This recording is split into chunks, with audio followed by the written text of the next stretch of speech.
Alrighty, folks, or if you are in the landlord game, one of the things you must do is pay attention to laws. They are ever changing.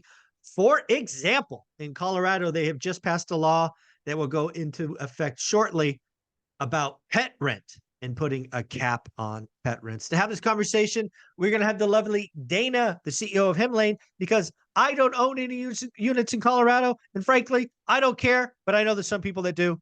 Dana, how are you? I'm great. Thanks for having me again, Michael.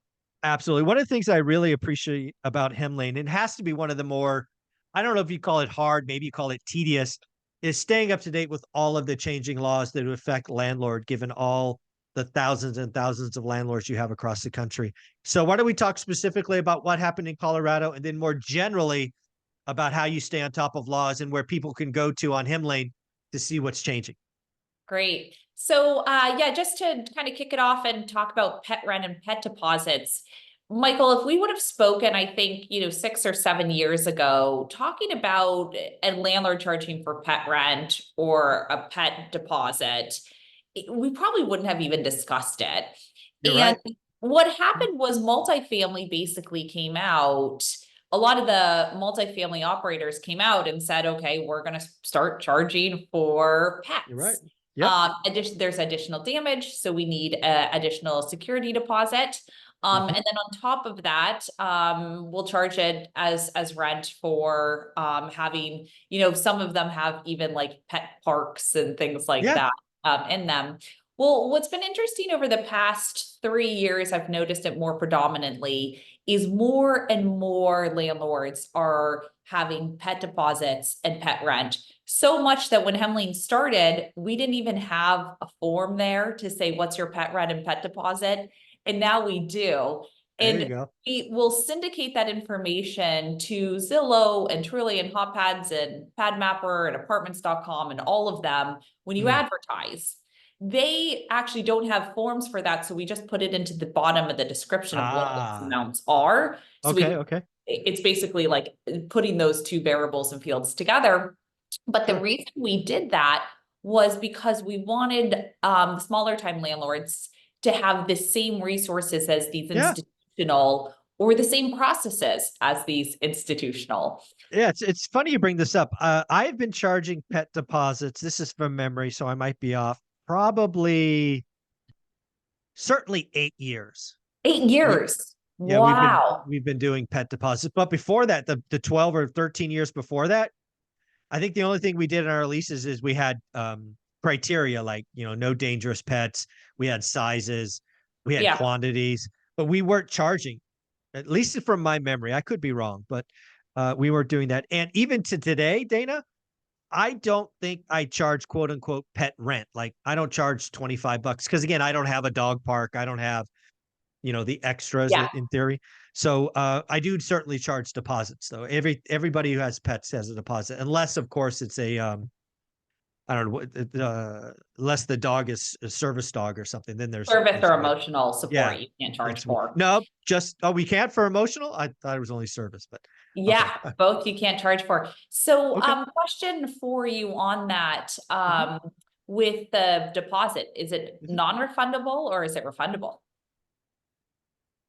I'm sure it's refundable. I Okay. haven't read the lease in a while. I'm sure it's refundable, yeah. Okay, because there are some who do, including the larger operators that do Mhm. non-refundable, and Okay. so we do have a drop down for that.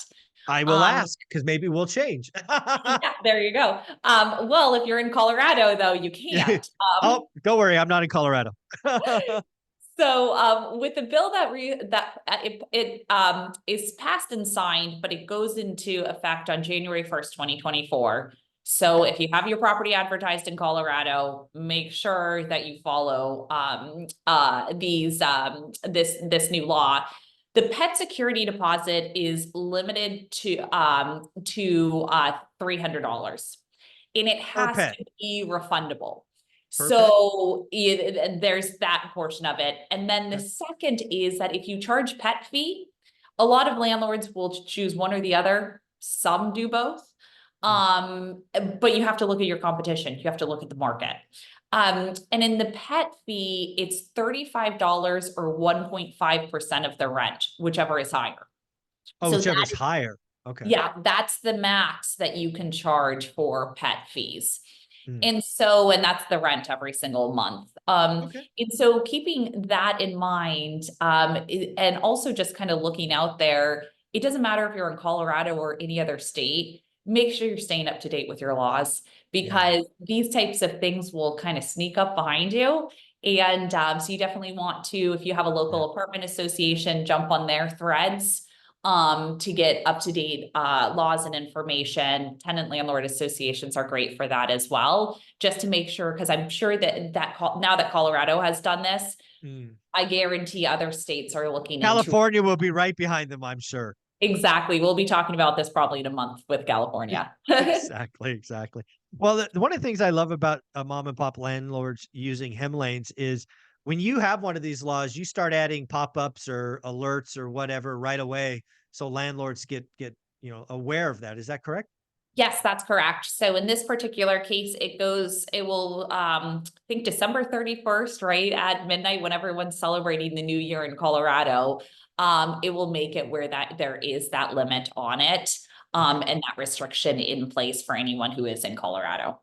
Very cool. Well, one of the things I wanted to ask about, again, it's got to be one of the more difficult or tedious tasks that Hemlane takes on is tracking all of these laws across the country. Because again, it could be states, it could be cities, it could be regions within cities.